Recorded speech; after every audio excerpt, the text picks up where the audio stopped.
അങ്ങനെ ബിയർ വാങ്ങാൻ വേണ്ടി ബിയറിന്റെ കാര്യം സെർവന്റിനോട് ആവശ്യപ്പെട്ടപ്പോൾ തന്നെ ബിയറിന്റെ റുപ്പീസ് പൈസ എത്രയാണെന്ന് പറഞ്ഞാൽ ഹൊഡോക്കയുടെ കയ്യിൽ എത്രയുള്ളോ അത്രയും പൈസ വേണം ബിയറിന് വാങ്ങാൻ. സോ അത്രയും പൈസ കൊടുത്ത് 2 ബിയർ ഹൊഡോക്ക കേസക്കിക്ക് വാങ്ങിച്ചു കൊടുക്കുകയാണ്. അപ്പൊ അതും ഫുള്ളായിട്ട് വാങ്ങിച്ചു കുടിക്കുകയാണ് നമ്മുടെ കേസക്കി. അതെല്ലാം അവസാനിച്ചതിന് ശേഷം അവസാനമായിട്ട് ഷിപ്പ് ടോക്കിയോയിൽ എത്തിയിരിക്കുകയാണ്. ഇനിയാണ് നമുക്ക് ജോലി കണ്ടുപിടിക്കാനുള്ള മട്ടിൽ നിൽക്കുകയാണ് നമ്മുടെ ഹൊഡോക്കോ. അപ്പോഴാണ് നമ്മുടെ ഹൊഡോക്കയെ രക്ഷിച്ച കേസക്കി ഉണ്ടല്ലോ, അദ്ദേഹം വന്നിട്ട് പറയുന്നത്, മോനെ ഇതാണ് എന്റെ കാർഡ്, എന്തെങ്കിലും ഹെൽപ്പ് വേണമെങ്കിൽ എന്നെ വന്ന് വിളിച്ചാൽ മതി എന്ന് പറഞ്ഞിട്ട് അദ്ദേഹം അവിടെ നിന്ന് പോവുകയാണ്. സോ ഹൊഡോക്കയും ആ കാർഡ് എടുത്തിട്ട് എന്തെങ്കിലും ഒരു ദിവസം യൂസ് ആവുമെന്ന് വിചാരിച്ച് ആ കാർഡ് അവൻ സൂക്ഷിച്ചു വയ്ക്കുകയാണ്. അങ്ങനെ അവൻ ടോക്കിയോയിൽ വന്നിട്ട് ഇവൻ എല്ലായിടത്തും ജോലി നോക്കുകയാണ്. എന്ന് പറഞ്ഞാൽ എല്ലായിടത്തും ജോലി തിരക്കുകയാണ്, ജോബ് ഇന്റർവ്യൂസും എല്ലാം അറ്റൻഡ് ചെയ്യുകയാണ്. പക്ഷെ അവന് കിട്ടുന്നില്ല. കാരണം എന്താണെന്ന് പറഞ്ഞാൽ ഒരു സ്കൂൾ സ്റ്റുഡന്റ് ആണ്.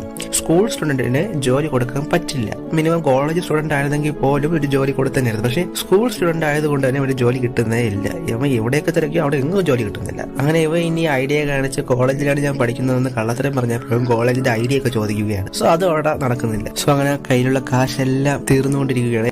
കേസക്കിക്ക് ബിയർ വാങ്ങിച്ചപ്പോൾ തന്നെ ഏകദേശമുള്ള കാശെല്ലാം തീർന്നിട്ടുണ്ടായിരുന്നു. അങ്ങനെ നമ്മുടെ ഹൊഡോക്കോ ഹോട്ടലിൽ വിട്ടിട്ട് നമ്മുടെ വഴിയോരത്ത് താമസിക്കാൻ വേണ്ടി തീരുമാനിക്കുകയാണ്. കാരണം വീടില്ല, ഹോട്ടലിൽ കൊടുക്കാനുള്ള പൈസയും ഇല്ല. സോ അങ്ങനെ ഒരു വഴിയോരത്ത് തന്റെ ഉറക്കവും താമസവും ആക്കുകയാണ് നമ്മുടെ ഹൊഡോക്കോ. കുറെ പയ്യന്മാരൊക്കെ അവനെ വന്ന് ബുള്ളി ചെയ്യും, പിന്നെ കളിയാക്കും. ഇങ്ങനെ ജാട വിളിച്ച പിള്ളേരൊക്കെ ഉണ്ടല്ലോ, സോ അവന്മാരൊക്കെ ഇങ്ങനെ വന്നിട്ട് അവനെ കളിയാക്കാനും മോക്കിയാനൊക്കെ നിൽക്കുകയാണ്. അപ്പോഴാണ് അടുത്തേക്ക് ഒരു പോലീസ് വന്നിട്ട്, നീ മൈനർ അല്ലേ, നിന്റെ അച്ഛനും അമ്മയും എവിടെയാണെന്ന് ചോദിച്ചപ്പോൾ അവൻ പെട്ടെന്ന് അവിടെ നിന്ന് ഓടിപ്പോകുന്നത്. സോ മഴയും ഇങ്ങനെ ഭയങ്കരമായിട്ട് പെയ്തുകൊണ്ടിരിക്കുകയാണ്. അപ്പോഴാണ് അവൻ പോയി ഡസ്റ്റ്ബിന്നിന്റെ സൈഡിൽ പോയി ഒളിച്ചിരിക്കുന്നത്. അപ്പോഴാണ് വേറെ കുറെ പയ്യന്മാർ വന്നിട്ട് നീ ആരോടാന്ന് ചോദിച്ച് ഭയങ്കരമായിട്ട് വിരട്ടുകയാണ്.